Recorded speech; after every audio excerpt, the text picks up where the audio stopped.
Hello everyone, this is Ashish Kar. तो basically आज वाली क्लास में अपन ऑर्गेनिक केमिस्ट्री का स्टार्टिंग करने जा रहे हैं।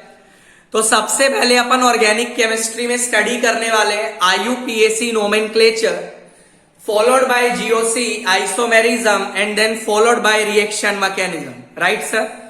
पैरेलली अपन रेडॉक्स रिएक्शन को भी पढ़ते चलेंगे और साइड बाय साइड अपन ऑर्गेनिक केमिस्ट्री को भी पढ़ते चलेंगे। तो सबसे पहला टॉपिक अपन हेडिंग डालते हैं, that is the IUPAC nomenclature. देखिएगा, जैसा कि आप जानते हैं धीरे धीरे नया कंपाउंड्स ऑर्गेनिक केमिस्ट्री में आता चला, तो बहुत डिफिकल्ट हो गया सभी कंपाउंड्स को याद करना। तो क्या किया, IUPAC that is international union pure applied chemistry, इन लोगों ने एक स्टैंडर्ड बनाया। इन्होंने एक स्टैंडर्ड बनाया कि हर एक कंपाउंड को एक अलग अलग नाम दिया जाए। राइट। इसके लिए कुछ रूल्स बनाए गए और उन रूल्स का हेल्प से आज अपन हर एक कंपाउंड को उनका नाम के हेल्प से अलग अलग डिस्टिंग्विश कर सकते हैं। देखिएगा, सबसे पहले बहुत इंपॉर्टेंट पॉइंट और फर्स्ट पॉइंट क्या है, that is two compounds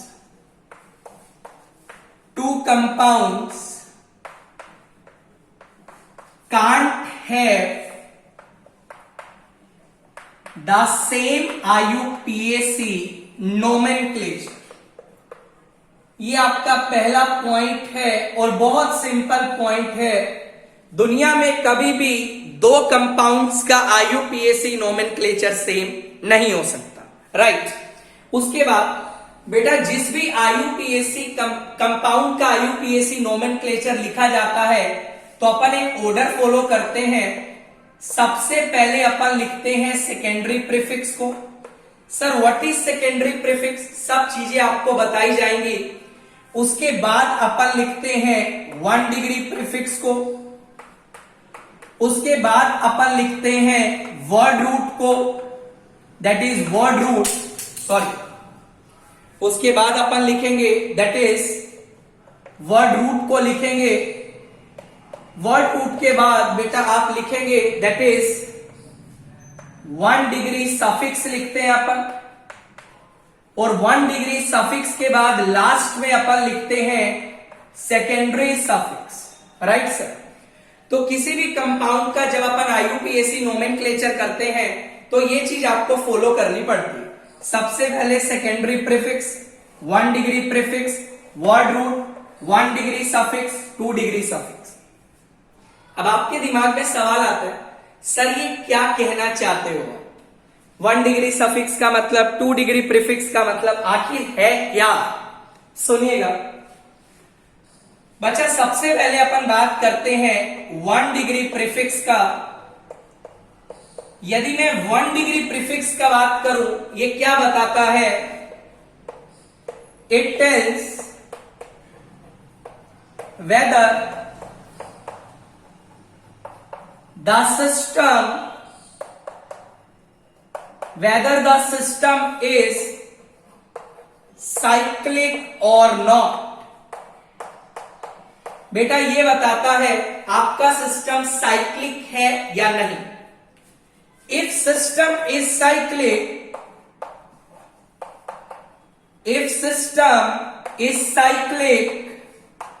then 1 degree prefix आप जो यूज करेंगे, 1 डिग्री प्रीफिक्स आप यूज करेंगे that is cyclo. Right sir. यदि आपका सिस्टम साइक्लिक है तो 1 डिग्री प्रीफिक्स बेटा आप क्या यूज करेंगे, दैट इज साइक्लो का अपन यूज करके आने वाले हैं। राइट। दूसरा point, if system is not cyclic then 1 degree prefix will not be used. बेटा ध्यान रखना, यदि सिस्टम साइक्लिक नहीं है तो अपन 1 डिग्री प्रीफिक्स का यूज नहीं करेंगे। 1 डिग्री प्रीफिक्स आप जब भी यूज करेंगे व्हेन सिस्टम इज साइक्लिक। आगे देखिएगा, सुनिएगा, मान लो यार आपके पास सिस्टम आ जाए bicycle, if system is bicyclic then 1 degree prefix जो आप यूज करेंगे दैट इज बाईसाइक्लो। सर एक बात बताएं, what is the meaning of bicyclo? ये बाईसाइक्लो कंपाउंड्स होते क्या है? सुनिएगा बेटा, बाईसाइक्लो कंपाउंड से आप क्या समझते हैं? बहुत सिंपल है, when there are at least 2 carbon atoms are common between 2 rings, then such compounds are known as bicyclo compound. सुनिएगा बेटा, यदि आपके पास एटलीस्ट 2 कार्बन एटम कॉमन है 2 रिंग्स के बीच में, ऐसे कंपाउंड्स को आप लोग बाईसाइक्लो कंपाउंड का नाम देते हैं। जैसे मैंने आपके सामने एग्जांपल लिया कुछ इस तरीका से, ध्यान से देखिए, ये दोनों कार्बन एटम कॉमन है इन दोनों रिंग्स के बीच में, तो ऐसे कंपाउंड को आप लोग बेटा बाईसाइक्लो कंपाउंड का नाम देंगे। मान लो यार आपने एग्जांपल लिया ये, this is also a bicyclo compound. मान लो यार आपने एग्जांपल लिया ये, this is also a bicyclo compound, right sir? तो व्हाट आर बाईसाइक्लो कंपाउंड? ऐसे कंपाउंड्स जहां 2 कार्बन एटम्स कॉमन होते हैं between 2 rings, at least 2 carbon atom, ऐसे कंपाउंड्स को आप लोग बाईसाइक्लो कंपाउंड्स का नाम देते हैं, राइट सर? आगे बढ़ते हैं। तो यदि आपको बाईसाइक्लो कंपाउंड दिखाई देता है तो अपन जो प्रीफिक्स यूज करेंगे दैट इज बाईसाइक्लो। आगे देखिए,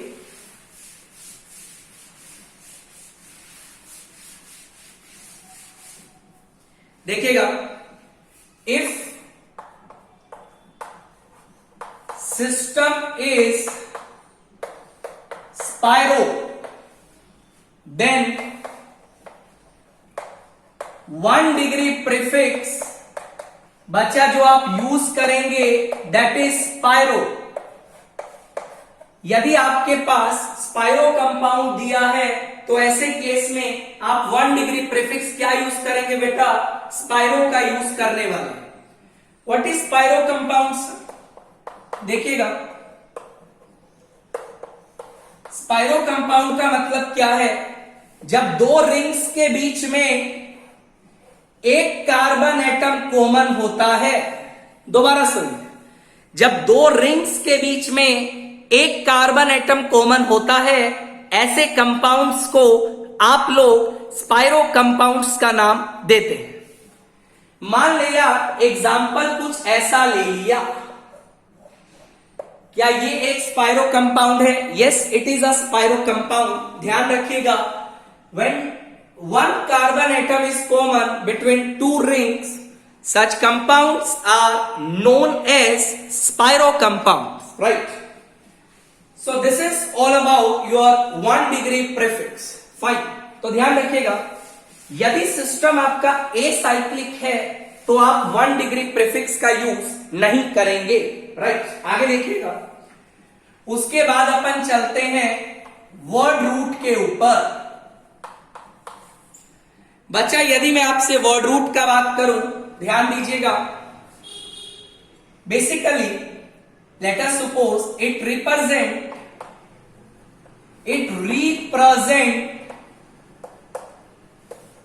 number of carbon atoms in the principal chain. ये क्या रिप्रेजेंट करता है? Number of carbon atom in the principal chain. आपके दिमाग में एक और डाउट आएगा, sir what is the principal chain? धीरे धीरे अपन आगे बढ़ेंगे, सारी चीजों का डिस्कशन करते चले। फिलहाल के लिए यदि प्रिंसिपल चेन में एक कार्बन आता है बच्चा, तो आप वर्ड रूट यूज करेंगे मिथ। यदि प्रिंसिपल चेन में दो कार्बन आता है, आप वर्ड रूट यूज करेंगे इथ। यदि तीन कार्बन आता है, यू विल यूज प्रो। चार कार्बन आता है, यू विल यूज ब्यूट। पांच कार्बन आता है, यू विल यूज पेंट। छह कार्बन आता है, यू विल यूज हेक्स। सात कार्बन आता है, यू विल यूज हेप और सेप। Right sir. आठ कार्बन आता है, you will use oct. 9 carbon आता है, you will use non. 10 carbon आता है, you will use dec. Right sir. आगे देख, 11 कार्बन आता है, you will use undec. 12 carbon आता है, यू विल यूज डूडेक। 20 कार्बन आता है, you will use Eeco. 30 carbon आता है, यू विल यूज ट्रायाकॉन। 31 कार्बन आता है, यू विल यूज हेंट्रायाकॉन। 40 कार्बन आता है, यू विल यूज टेट्राकॉन। और लेट अस सपोज 100 कार्बन आता है, यू विल यूज हेक। बच्चा है क्या एक्चुअली? यदि अपन आईआईटी के भी कोर्स का बात करें तो वहां पे सिंपली ये लिखा गया है IUPAC nomenclature, it is not mentioned up to which carbon atom we have to study. But फिलहाल के लिए आप इतना जरूर याद रखिएगा, अप टू 10 कार्बन एटम आपको बहुत अच्छे से आइडिया होना चाहिए। बट ध्यान रखना, इन सबके वर्ड रूट भी आप याद करके रखिएगा।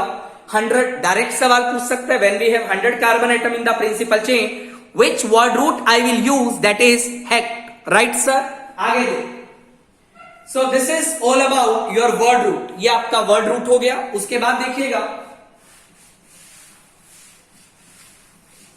वर्ड रूट के बाद अपन चलते हैं, दैट इज 1 डिग्री सफिक्स के बारे में। 1 डिग्री सफिक्स क्या बता? देखिएगा, it tells us about the multiple bonds। बच्चा ये अपन को बताने वाला है मल्टीपल बॉन्ड्स के बारे में। सुनिएगा, मान लो मल्टीपल बॉन्ड्स की मैं बात करूं, double bond, triple bond, single bond. Single bond को तो नहीं बोलेंगे multiple bond. No multiple bond is there. मान ले कोई मल्टीपल बॉन्ड है ही नहीं, मतलब ना डबल बॉन्ड है ना सिंगल बॉन्ड है। ऐसे केस में जो 1 डिग्री सफिक्स बेटा आप यूज करेंगे, दैट इज एन। यदि आपके पास एक डबल बॉन्ड है, ऐसे केस में आप सफिक्स यूज करेंगे ई।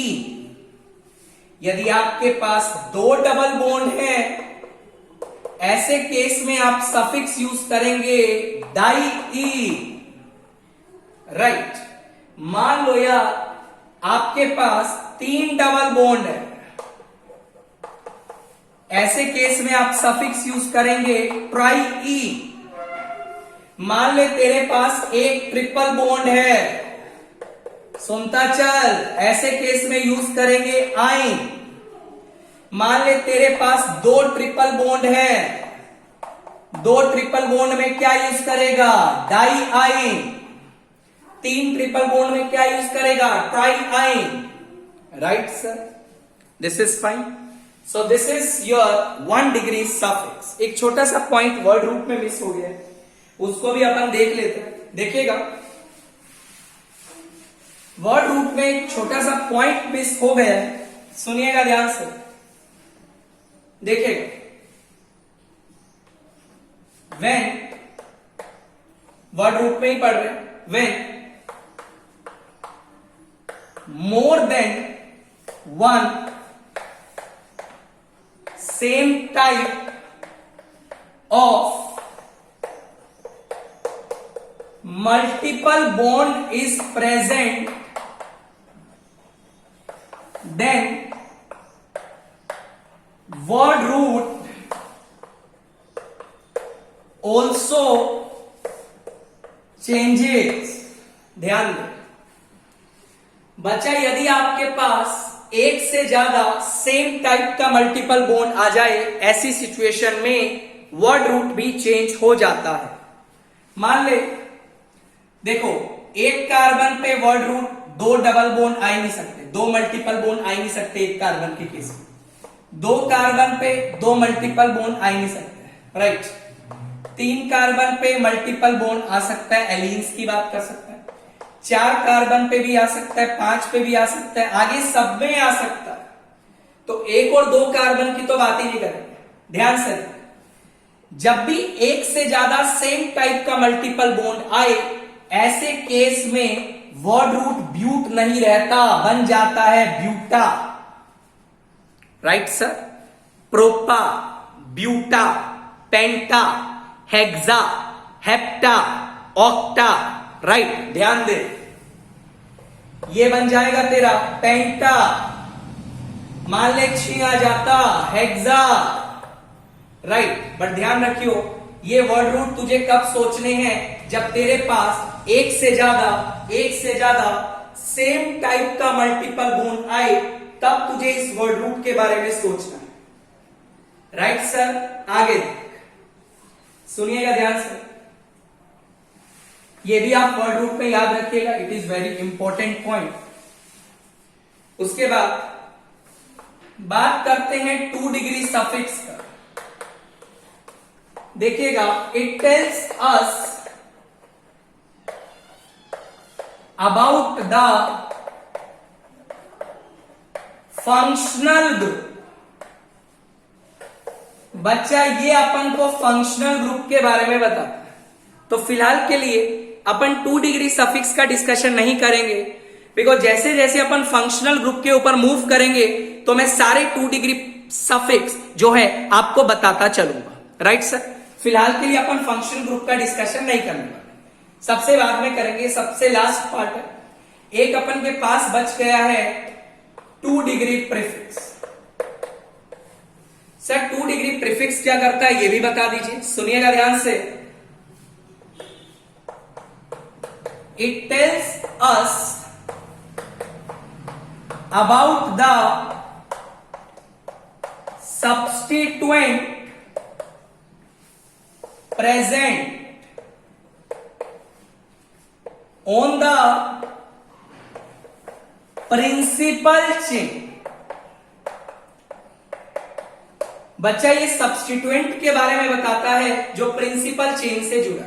अभी अपन ने प्रिंसिपल चेन का भी डिस्कशन नहीं किया, उसका भी डिस्कशन करने वाले। सुनिएगा, जैसे मान लिया प्रिंसिपल चेन से Cl जुड़ा, तो तू 2 डिग्री प्रीफिक्स क्या लिखेगा, क्लोरो। मान ले Br जुड़ा है, क्या लिखेगा, ब्रोमो। मान ले NO2 जुड़ा है, क्या लिखेगा, नाइट्रो। मान ले NO लगा है, क्या लिखेगा, नाइट्रोसो। Right sir. मान ले आयोडीन लगा है, तो क्या लिखेगा, आइडो। फ्लोरीन लगा है, क्या लिखेगा, फ्लोरो। Right sir. तो बेसिकली 2 डिग्री प्रीफिक्स अपन को क्या बताता है, it tells us about the substituent that is present on the principal chain. तो ये आपका 2 डिग्री प्रीफिक्स के बारे में डिस्कशन। Right sir. इसके बाद देखिएगा, सुनिएगा ध्यान से। मान लो यार, मैं तुमसे एक जनरल पूछता हूं, CH4 को क्या बोला जाता है, मीथेन बोला जाता है, मीथेन। Right sir. ध्यान से सुन, मान ले मीथेन से तूने एक हाइड्रोजन भगा दिया। जब तू एक हाइड्रोजन मीथेन से भगाएगा तो कार्बन से एक वैलेंसी फ्री होगा, बराबर। क्या बनेगा, CH3 बनेगा, और ये कहीं से कनेक्टेड राइट, बिकॉज जो हाइड्रोजन आपने भगाया उसकी वजह से कार्बन से एक वैलेंसी फ्री हुआ। दिस इज मीथेन, इसको बोला जाएगा मिथाइल। ये भी आपका एक सब्स्टिट्यूएंट का ही काम करेगा 2 डिग्री प्रेफिक्स। मान लिया तूने लिया इथेन, तेरा मन किया एक हाइड्रोजन भगा दे। अरे बालक, जब तू हाइड्रोजन भगाएगा कुछ ऐसा बनेगा, इसको बोला जाएगा ethyl. In general you can say, जब भी आप किसी एल्केन से हाइड्रोजन भगाते हैं तो आपके पास बनता है एल्काइल, राइट। जब भी आप किसी एल्कीन से हाइड्रोजन भगाएंगे, एल्कीन से, आपके पास बनेगा एल्कीनाइल। जब भी आप किसी एल्काइन से हाइड्रोजन भगाएंगे तो आपके पास बनेगा एल्काइनाइल, राइट सर। तो ये आपके पास कुछ जनरल चीजें हैं, इसके बारे में भी अपन बहुत ज्यादा डिस्कशन करने वाले हैं। एल्केन से हाइड्रोजन भगाओगे एल्काइल बनेगा, एल्कीन से भगाओगे एल्कीनाइल बनेगा, एल्काइन से भगाओगे एल्काइनाइल आपके पास देखने को मिलेगा। देखिएगा आगे, जैसे अपन ने अभी देखा था कि एल्केन से जब अपन एक हाइड्रोजन निकालते हैं तो एल्काइल बनता है, एल्कीन से जब अपन एक हाइड्रोजन निकालते हैं तो एल्कीनाइल बनता है, एल्काइन से जब अपन एक हाइड्रोजन निकालते हैं तो एल्काइनाइल बनता है, राइट सर। मान लो यार आपको CH3 CH2 CH3 दिया गया है, बच्चा इसको प्रोपेन बोला जाता है। प्रोपेन से जब आप हाइड्रोजन निकालेंगे CH3 CH2 CH2, तो बच्चा इसको जो बोला जाता है प्रोपाइल बोला जाता है, राइट सर। बेसिकली जब भी एल्केन से आप एक हाइड्रोजन को रिमूव करेंगे तो आपके पास एल्काइल बनेगा। यहां पे आपके दिमाग में एक सवाल आ रहा होगा, सर आपने जो टर्मिनल वाला हाइड्रोजन है वो निकाला, आपने सेंटर वाले हाइड्रोजन को क्यों नहीं निकाला? इसका डिस्कशन अपन करेंगे, आप चिंता मत करिएगा, बहुत जल्दी इसको डिस्कस करने वाले हैं। मान लो यार तुम्हें इथीन दिया गया है, इसको आप लोग इथीन बोलते हैं। बच्चा यदि आप इससे हाइड्रोजन को रिमूव करते हैं तो हाइड्रोजन को रिमूव करेंगे तो आपके पास कुछ ऐसा सिनेरियो आएगा, इस कार्बन से एक वैलेंसी फ्री होगा तो इसका जो नाम हो जाएगा that is ethenyl, right sir. Let us suppose आपको दिया गया है CH ट्रिपल बॉन्ड CH, यदि आप इससे एक हाइड्रोजन निकालते हैं तो आपके पास बनेगा CH ट्रिपल बॉन्ड, एक वैलेंसी फ्री हुआ, इसको बच्चा बोला जाएगा इथाइनाइल, राइट सर। तो इस तरीका से अपन क्या करेंगे, सेकेंडरी प्रीफिक्स को लिखना सीखेंगे, राइट। आगे आगे धीरे धीरे अपन पढ़ेंगे कॉम्प्लेक्स सब्स्टिट्यूएंट को कैसे लिखा जाता है। फिलहाल के लिए अपन थोड़ा थोड़ा IUPAC नोमेनक्लेचर स्टार्ट करते हैं। सबसे पहले देखिएगा नोमेनक्लेचर, बहुत सिंपल सवाल करेंगे आप। नोमेनक्लेचर ऑफ सैचुरेटेड हाइड्रोकार्बन, ध्यान से सुनिएगा, सैचुरेटेड हाइड्रोकार्बन का मैं बात कर रहा हूं, ध्यान से सुनिएगा। मान लो यार आपको ये पर्टिकुलर सवाल दिया गया है that is fluorine, right sir.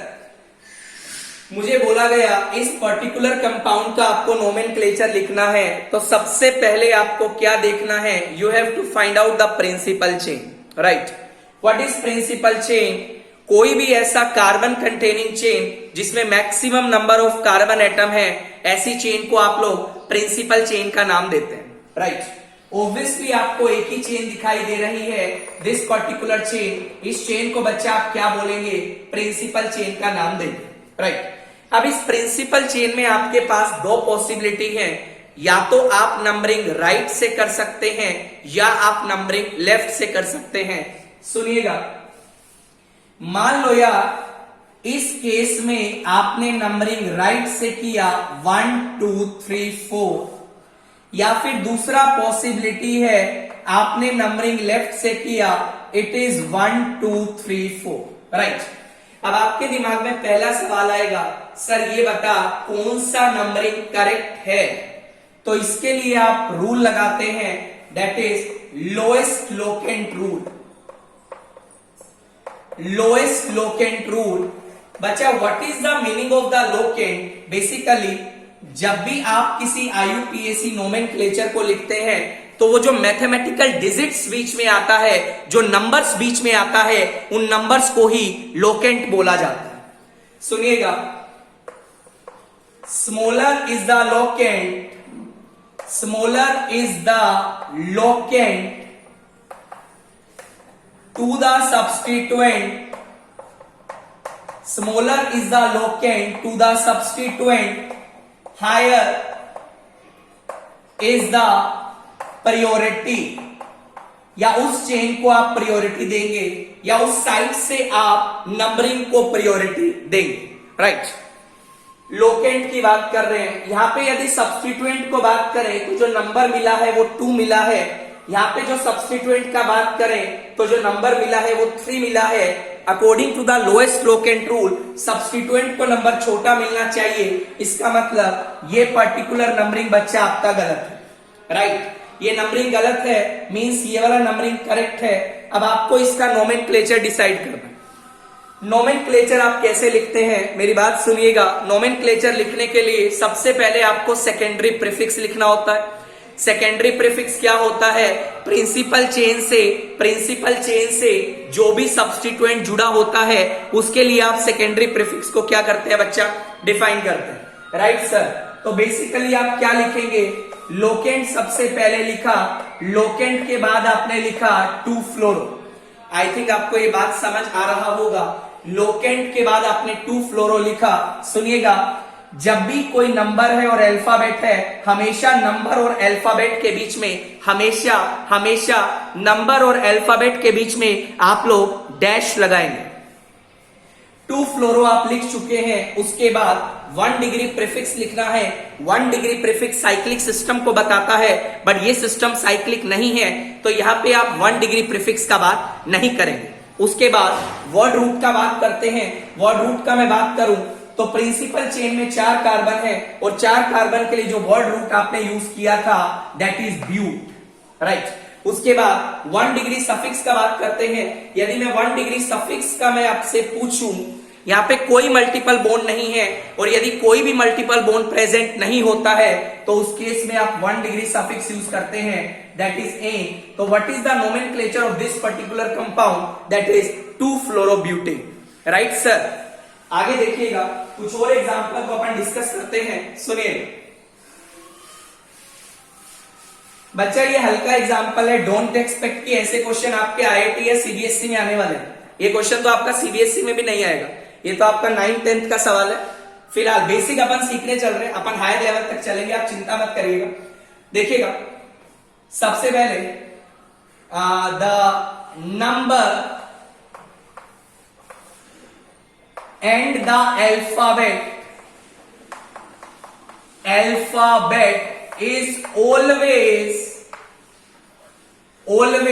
separated by hash, right। ध्यान रखिएगा, सॉरी डैश। जब भी आप लोग कोई नंबर लिखेंगे और उसके बाद अल्फाबेट लिखेंगे, ध्यान रखना उसको आप डैश से सेपरेट करेंगे। दूसरा point, the 2 numbers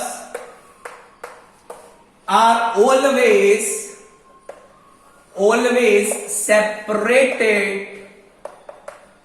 separated by commas। ध्यान रखिएगा, जब भी आपके पास 2 नंबर्स आएंगे, दोनों नंबर्स को आप लोग कोमा से सेपरेट आउट करें, राइट सर। एक और एग्जांपल देखते हैं, सुनिए।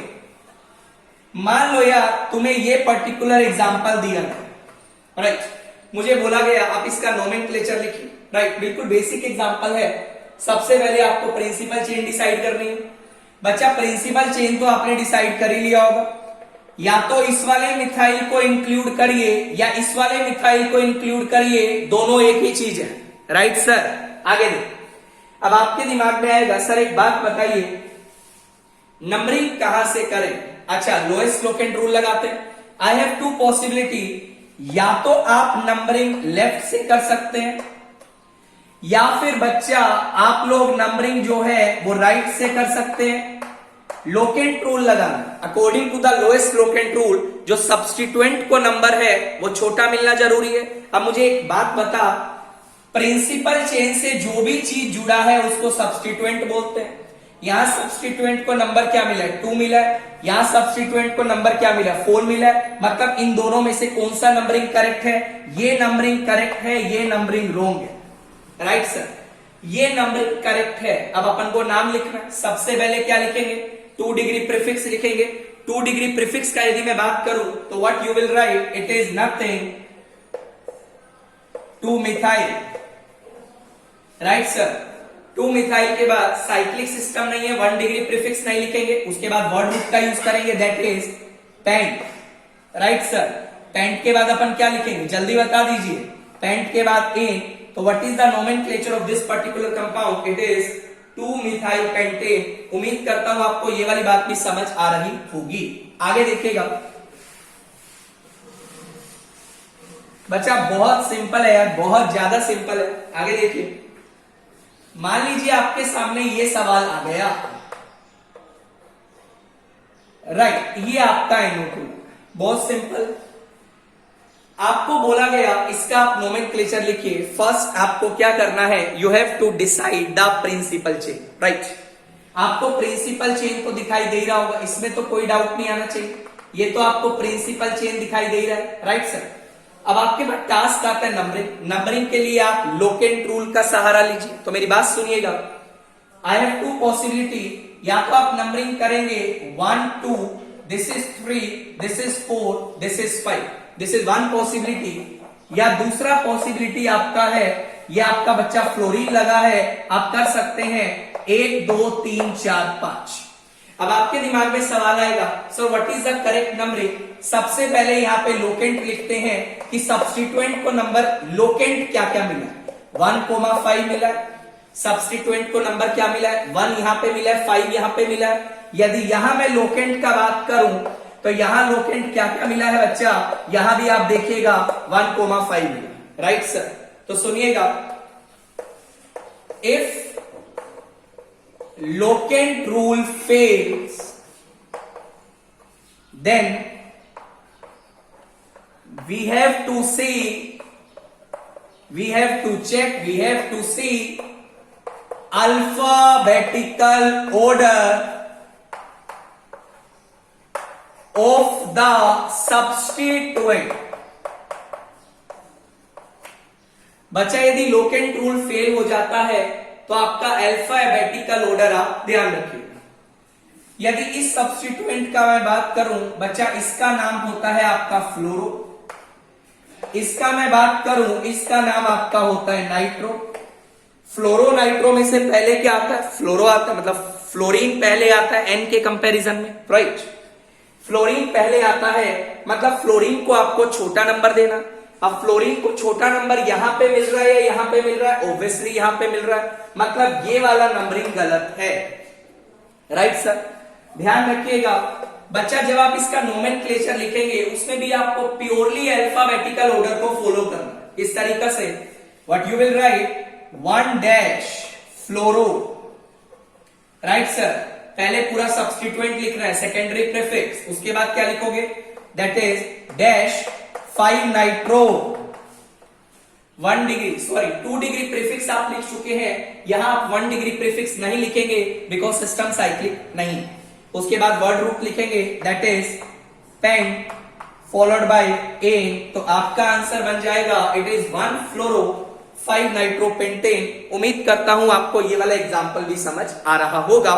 याद रखिएगा, जब भी आपका लोकेंट रूल फेल हो जाए, what you have to check, what you have to check, what you have to check, alphabetical order. Right sir, आगे देखिएगा। मान लो यार एक एग्जांपल आपको ऐसा दिया है। अब यहां पे बच्चा देखो गलती कर देता है, भावनाओं में डूब जाता है। यहां पे बच्चा देखो बहुत भारी मिस्टेक कर देता है। मैंने बोला ना, भावनाओं में डूब जाएगा। ये फ्लोरीन लगा, मुझे बोला गया आप इसका करेक्ट नोमेनक्लेचर करिए। कोई दिक्कत नहीं है। सबसे पहले आपको क्या करना, you have to decide the principal chain. Principal chain आप लोग डिसाइड कर चुके हैं। राइट सर, बहुत बढ़िया। मतलब इस केस में भी आपके पास दो पॉसिबिलिटी, या तो बेटा आप लेफ्ट से जाइए 1 2 3 4 5 6 राइट, या फिर बेटा आप क्या करिए, आप लोग लेफ्ट राइट से भी आ सकते हैं 1 2 3 4, दिस इज 5, दिस इज 6, 5 से आपका क्या 6 से लगा है क्लोरीन, 5 से लगा है फ्लोरीन। अब आपके दिमाग में आएगा सर कौन सा चीज सही है, सबसे पहले लोकेंट दे, लोकेंट की बात करूं 1 2 6 राइट, यहां पे लोकेंट को चेक कर, लोकेंट की बात करूं इट इज 1 5 6 राइट सर। अब देख पहला लोकेंट दोनों में सेम है, भूल जा, अगले लोकेंट को देख, यहां पे 2 है यहां पे 5 है, कौन सा लोकेंट छोटा है, 2 वाला छोटा है, मतलब ये नंबरिंग गलत है, ये नंबरिंग सही है। अब बच्चा क्या करता है, बच्चा गलती क्या करता है मेरी बात सुनो, सर ये सब्स्टिट्यूएंट का नाम तो ब्रोमो होता है, बिल्कुल होता है भाई, सर इसका नाम तो क्लोरो होता है, बिल्कुल होता है भाई, सर इसका नाम तो फ्लोरो होता है, बिल्कुल होता है। तो सर एक बात बता, अल्फाबेटिकल ऑर्डर के अकॉर्डिंग जाऊं तो ब्रोमीन पहले आता है, ब्रोमीन का बी पहले आएगा, और यदि ब्रोमीन का बी पहले आएगा तो उसे नंबर छोटा मिलना चाहिए। ध्यान रखना अल्फाबेटिकल ऑर्डर जब ही देखेंगे जब आपका लोकेंट रूल फेल हो जाए, अदरवाइज लोकेंट रूल से ही आंसर देंगे। राइट सर, देख ध्यान से, what you will write, that is 6 bromo, उसके बाद what you will write, it is 2 sorry it is 1 chloro, that is 2 fluoro, then last में आप क्या लिखेंगे, it is hexane। उम्मीद करता हूं आपको ये वाला पॉइंट भी समझ आ रहा होगा। तो इस तरीका से आज का it's just a introduction lecture for the IUPAC nomenclature, अभी ये खत्म नहीं हुआ है, just it's a basic introduction. Next class में अपन हाइड्रोकार्बन्स की और डेप्थ में जाएंगे और अच्छे अच्छे एग्जाम्पल डिस्कस करने वाले हैं। आपका बने रहना जरूरी है क्लास के साथ, राइट सर। घर में रहिए, सेफ रहिए, राइट। उम्मीद करता हूं आपको वीडियो काफी अच्छा लगा होगा। वीडियो अच्छा लगा तो चैनल को लाइक करिएगा, सब्सक्राइब करना मत भूलिएगा। अपना ध्यान रखिए, टेक केयर, बाय बाय।